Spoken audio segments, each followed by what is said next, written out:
ada PDI Perjuangan juga, aduh kasihan dah.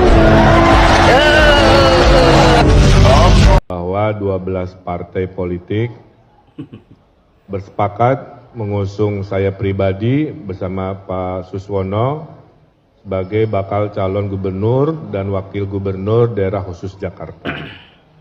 Nama koalisinya sama dengan nama slogannya, yaitu Koalisi Jakarta Baru menuju Jakarta Maju. Kami akan kerja keras meyakinkan warga Jakarta, belajar untuk memberikan sebuah komunikasi politik, bagaimana masalah-masalah yang hadir setiap hari kami akan maksimalkan dalam program visi misi kami 5 tahun ke depan.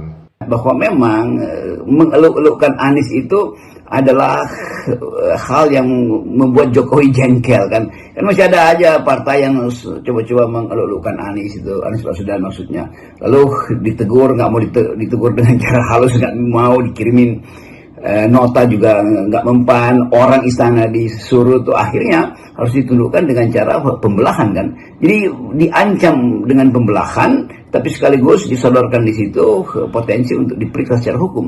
Jadi ini pola yang sudah berlangsung tuh.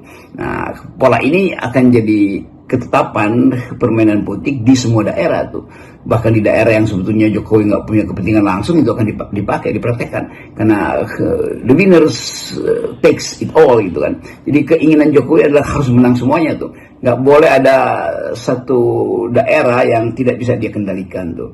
Dan kegiatan-kegiatan pengendalian itu udah berlangsung dari sekarang tuh. Kita melihat dengan kacamata yang sangat tajam bahwa politik pilkada nanti itu akan lebih kotor dari politik. Ada teman-teman yang bilang bahwa Kim Plus ini adalah upaya untuk menguasai pilkada serentak 2024. Di Jakarta udah kelar tuh Kim Plus, jadi sisa PDI Perjuangan yang kabarnya ya hari ini sedang berduka setelah ditinggal oleh 12 partai yang mengusung si Ridwan Kamil dengan Suswono. Kemudian Jawa Barat hari ini juga sedang digiring agar terjadi Kim Plus. Kemudian nanti barangkali di Jawa Timur juga akan terjadi Kim Plus. Nah, Kim Plus ini akan menjangkau seluruh pilkada serentak 2024. Agendanya sebenarnya sederhana, teman-teman. Apakah di situ ada peran Jokowi yang kemudian hari ini dikabarkan akan segera naik menjadi ketua umum Partai Golkar. Dan barang tentu ketika 12 partai ini sudah menjadi Kim Plus, kemudian Jokowi pada akhirnya menjadi ketua umum Partai Golkar, maka sudah barang tentu 2029 ini udah di depan mata kelihatan Gibran Rakabuming Raka yang akan menjadi Presiden Republik Indonesia berikutnya setelah Bapak Prabowo Subianto. Kenapa? Kim Plus udah benar-benar dijadikan sebagai jembatan menuju 2029.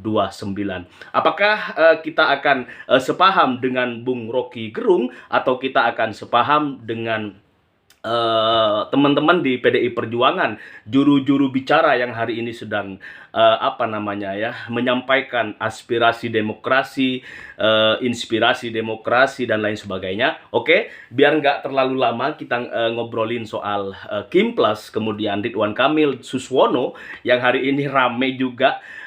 PKS bilang rawon gitu kan pada uploadan pertama, menyingkat Ridwan Kamil Suswono dengan kata rawon ini juga menjadi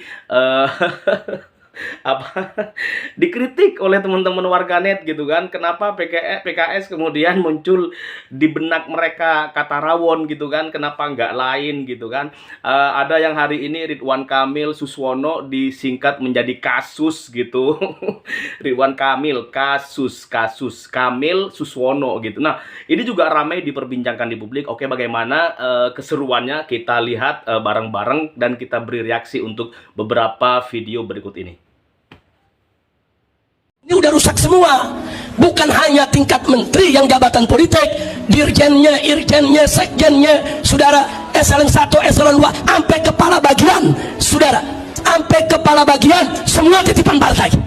Dan maaf, ada kementerian yang dipegang oleh orang partai, saudara, sampai satpam cleaning service dari partai dia, saudara. Apa ini negeri mau diatur begini, bagaimana? Makanya tadi maaf saya katakan, selama sistem multi party ini masih ada di kita punya negeri, yang kalau satu kementerian dikuasai oleh satu partai, kemudian dijadikan ATM-nya saudara untuk membesarkan partainya, jangan mimpi demokrasi di Indonesia akan sehat. Presiden Jokowi akhirnya mengganti Menteri Hukum dan HAM, Profesor Yasona Lawli dari kursi Menteri Hukum dan HAM, 2 bulan menjelang berakhirnya kekuasaan Jokowi.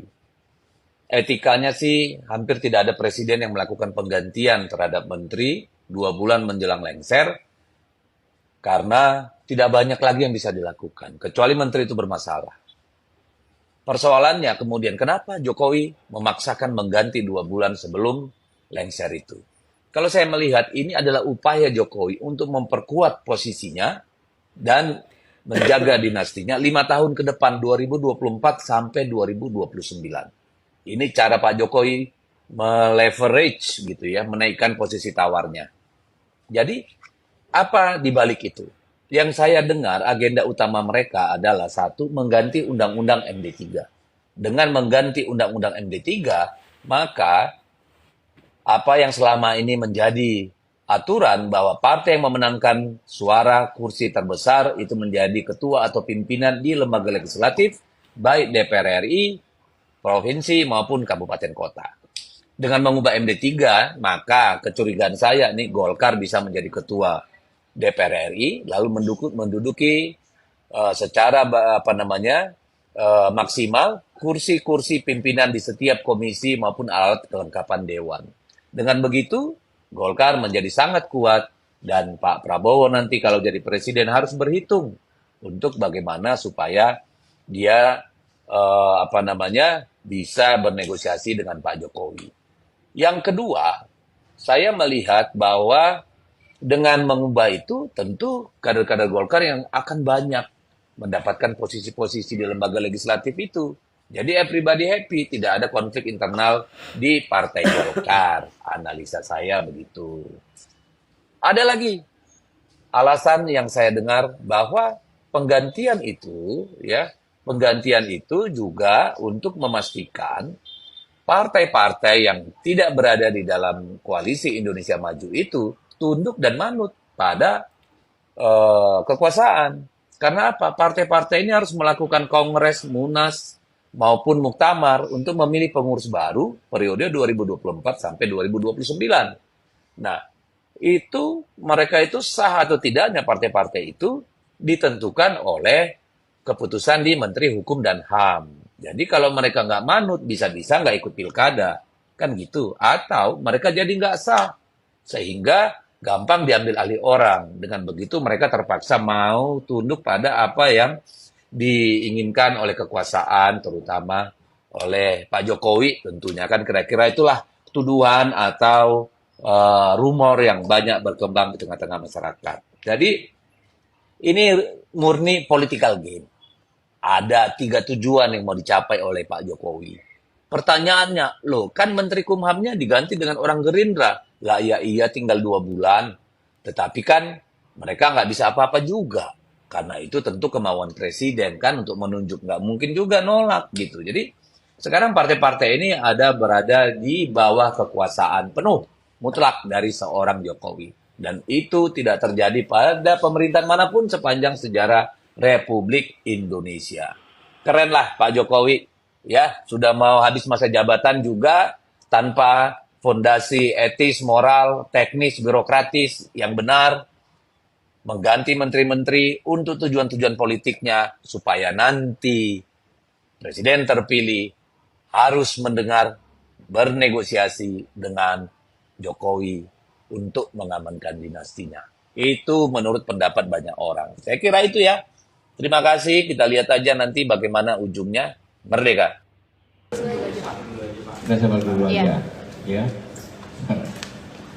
Baik, seperti kita ketahui bersama bahwa tadi pagi telah diadakan reshuffle kabinet, di mana ada beberapa menteri diganti, salah satunya kader dari PDI Perjuangan, yaitu Profesor Dr. Yasona Pamonakan Lawli. partai menyikapi bahwa ini merupakan hak prerogatif Presiden. Jadi silahkan saja, tetapi kita perlu memberikan catatan dan pertanyaan.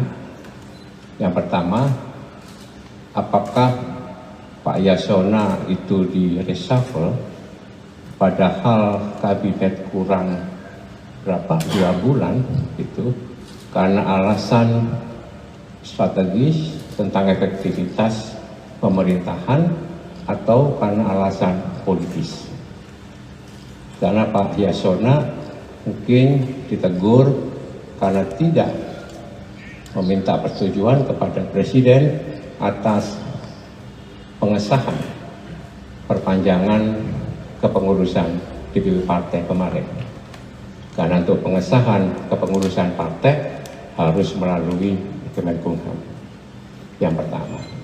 Yang kedua, apakah Pak Yasona ini diberhentikan karena sebagai kader partai beliau kemarin mengikuti acara deklarasi di Medan, yaitu deklarasi untuk mencalonkan Pak Edi Rahmayadi. Itu pertanyaan yang kedua.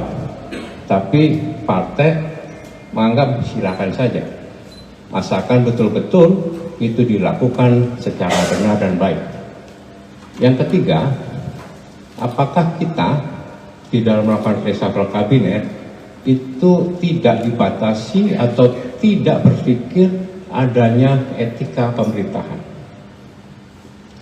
Umumnya, kalau kita mau berhenti, umumnya yang terjadi secara etika sebagai pejabat itu tidak melakukan pengambilan keputusan strategis yang nantinya akan bisa menjadi dalam tanda kutip beban bagi pemerintahan selanjutnya.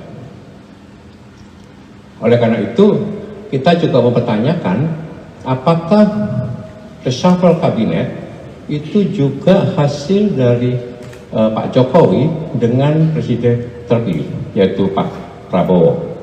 Karena kita melihat tadi Pak Prabowo tidak menghadiri acara pelantikan dan pengambilan sumpah, ya, reshuffle tadi pagi. Saya melihat beliau tidak hadir. Sebab apa?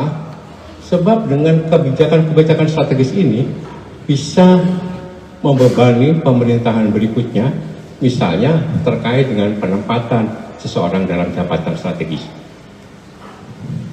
Bayangkan, cuma kurang 2 bulan, 43 hari efektif.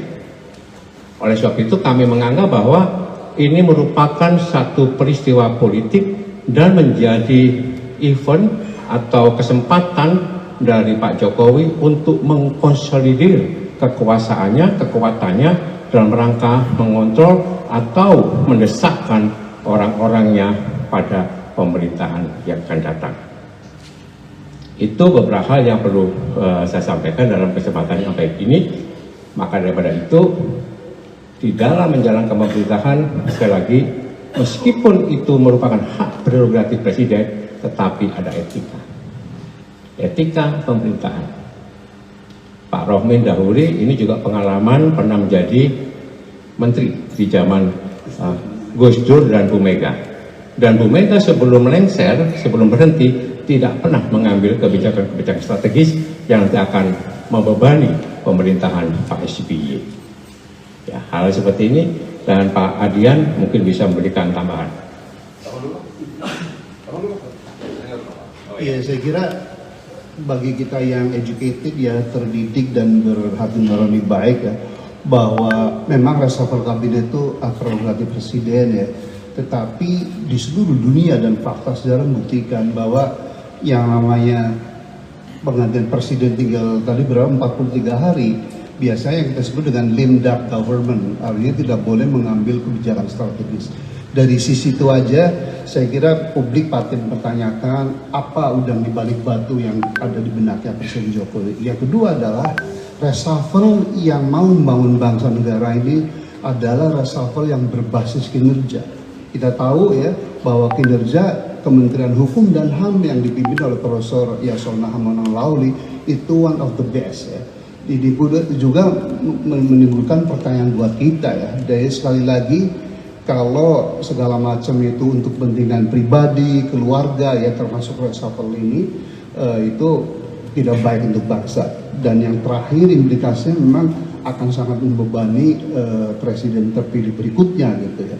Dan kita ini negara besar, negara potensi pembangunannya sangat luar biasa untuk maju makmur, tetapi masalahnya pun sangat kompleks. Kemiskinan masih banyak ya, 26 juta menurut versi BPS, kalau Bank Dunia kan masih 112 juta. Dan data dari Bank Kompas bahwanya dengan 22.000 per hari untuk makan bergizi, tahu nggak ada berapa? 187 juta rakyat Indonesia yang tidak punya uang 22.000 itu. Ya kan, artinya 67%. Itu tercermin pada IQ kita yang 78, ya kan, literasi kita juga terburuk kedua di dunia. Jadi masalah ini banyak sekali ya. Nah, kalau segala macam keputusan itu hanya untuk kepentingan keluarga, nepotisme ya, dan bisa politis, amat berbahaya untuk Indonesia.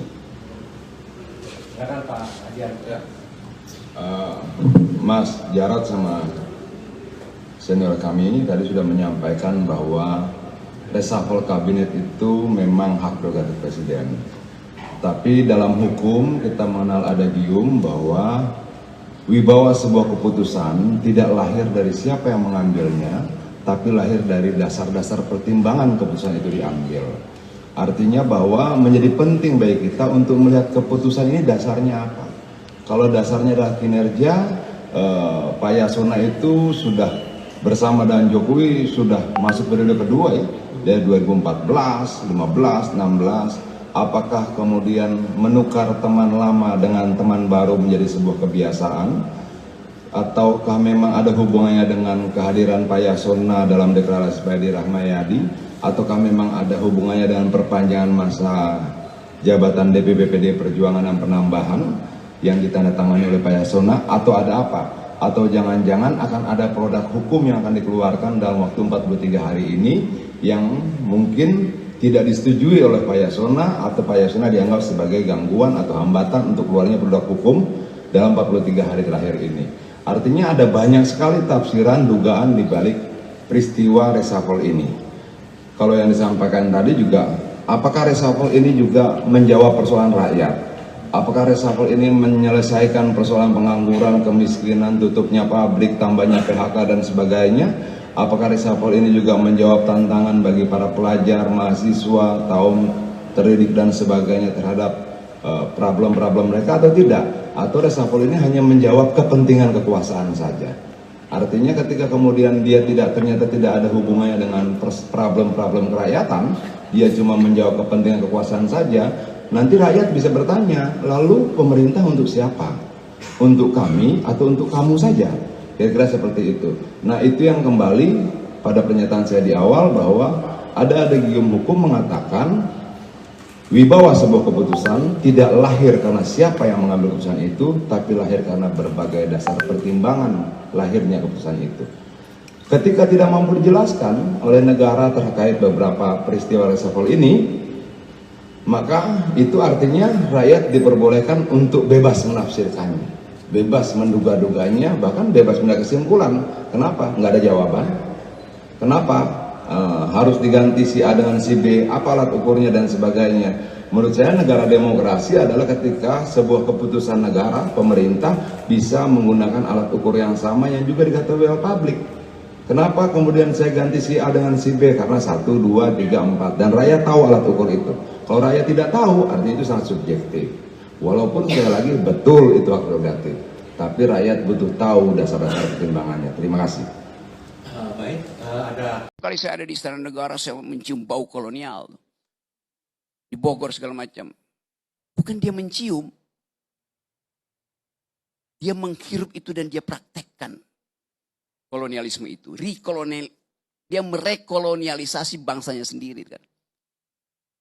Kan diam-diam Jokowi menganggap bahwa menjadi kolonial itu yang memungkinkan dia bertahan, yaitu divide et impera.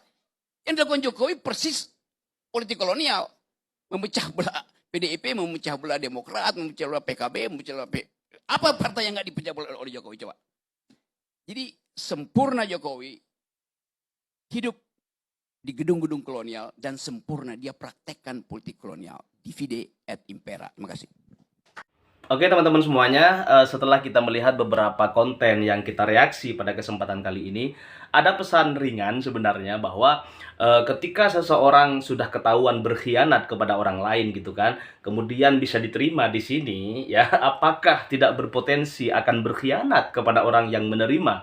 Oke lah katakan begini, misalnya PKB, kemudian PKS, kemudian Nasdem hari ini dianggap oleh masyarakat Jakarta, ya warga Jakarta telah meninggalkan Anies gitu kan, tidak mau mendengarkan ya hakikat daripada keinginan warga Jakarta agar mengusung Anies Baswedan. Bahkan ada beberapa kelompok masyarakat yang kemudian kemarin itu mendatangi kantor Partai Keadilan Sejahtera, Partai Kebangkitan Bangsa gitu kan untuk memberikan dukungan kepada Mas Anies Rashid Baswedan. Tetapi faktanya suara masyarakat tak lagi menjadi suara Tuhan ya. Tetapi suara oligarki lah yang kemudian bisa menekan partai-partai politik yang kemudian akhirnya menanggalkan dan meninggalkan suara rakyat yang sejak dulu dibilang suara rakyat adalah suara Tuhan. Maka ketika partai PKB misalnya, PKS, kemudian Nasdem berkhianat kepada Anies Baswedan misalnya, dianggap begitu kan oleh warga. Apakah di kemudian hari Gerindra aman dari kemungkinan pengkhianatan oleh PKB, Nasdem dan PKS? Oke, kita akan tunggu perkembangan persahabatan beberapa 12 partai politik yang hari ini menjadi Kim Plus di Pilkada Jakarta, dan kemungkinan besok atau lusa akan kembali menjadi satu kekuatan Kim Plus di Jawa Barat dan Jawa Timur serta di Sumatera Utara dan daerah-daerah lain yang hari ini sedang melaksanakan Pilkada serentak 2024. Salam akal sehat. Assalamualaikum warahmatullahi wabarakatuh. Allahumma sholli ala sayyidina Muhammad wa ala ali sayyidina Muhammad.